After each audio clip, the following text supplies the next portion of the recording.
ভয়ঙ্কর কথা হলো, আঘাতপ্রাপ্ত মানুষ একদিন সব ভুলে গেলেও তার রব কিছুই ভুলে না। তাই খুব সতর্ক কাউকে কষ্ট দিতে। প্রতিটা শব্দ, প্রতিটা অক্ষরের উচ্চারণ ও আচরণের ভঙ্গি, অডিও ভিডিও রেকর্ডিং তার কাছে মজুদ থাকে। কার কাছে জানেন? আমাদের আল্লাহ সুবহানাহু ওয়া তাআলার কাছে। প্রতিশোধ যদি বান্দা নিত, ঢের ভালো ছিল। কতটুকুই বা নিবে?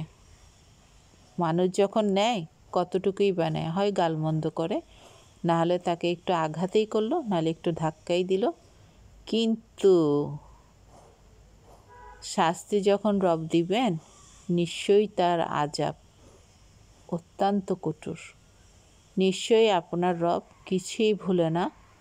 মারিয়াম আয়াত ৬৪ সূরা। সবসময় চেষ্টা করবেন মানুষকে কষ্ট না দিতে।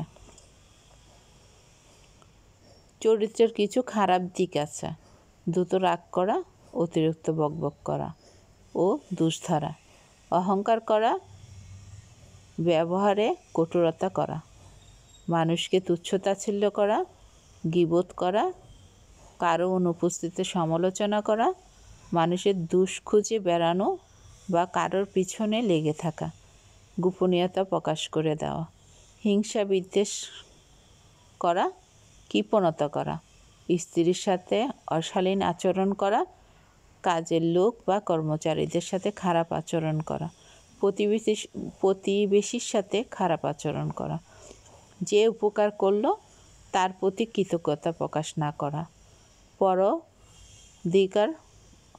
পরাধীনতা উপকার করে খুঁটে দেওয়া, নির্দোষ মানুষকে অপমান করা, অযথা ঝগড়া, চিৎকার, চেঁচামেচি করা, মানুষের সুন্দর নাম বাদ দিয়ে খারাপ নামে ডাকা। মানুষের প্রশংসা করতে হবে, মানুষের চেহারার প্রশংসা, কাজের প্রশংসা, চলার প্রশংসা, পোশাকের প্রশংসা। মানুষে এগুলোতেই মশগুল থাকে, কারণ এগুলো টাকা পয়সা দিয়ে পাওয়া যায় না। একটু প্রশংসা করেই দেখুন না ভাই, দেখবেন আপনার প্রতি ওই বিপরীত মানুষটার অনেক সম্মান, শ্রদ্ধা, ভালোবাসা সব কিছুই দ্বিগুণ হয়ে আসবে। শুধু একটু প্রশংসার কারণে, একটু উপকারের কারণে, একটু মায়া মমতার কারণে। সবসময় চেষ্টা করবেন সুন্দরভাবে বাঁচতে, সুন্দরভাবে রাখতে, সুন্দরভাবে বাঁচাতে সবাইকে। দেখবেন এই ছোট্ট জীবনে আপনার চাওয়া পাওয়ার কোনো কমতি থাকবে না। আমি আর আমার মেয়ে সব সময় পৃথিবীর কারো কাছে কখনো কোনো কিছুর আশা করি না। বিশেষ করে কারো কাছে কোনো কিছু আশা করবেন, এক্সপেকটেশন থাকবে আপনার, তখনই আপনি কষ্ট বেশি পাবেন। আশা করবেন না, কাউকে আবার আশাও দিবেন না। না দিয়েই আপনাকে নীরবে নিভৃতে তাকে উপকার করে যেতে হবে। তখন দেখবেন ওই মানুষটা আপনার জন্য দোয়া নাই বা করুক না, আপনার প্রশংসা নাই বা করুক, কিন্তু ওই আল্লাহ সুবহানাহু ওয়া তাআলা ঠিকই আপনার প্রতি সন্তুষ্টি লাভ করবে।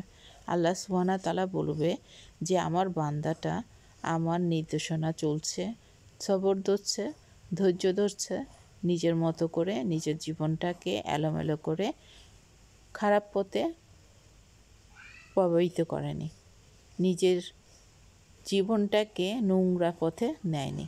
আমিন।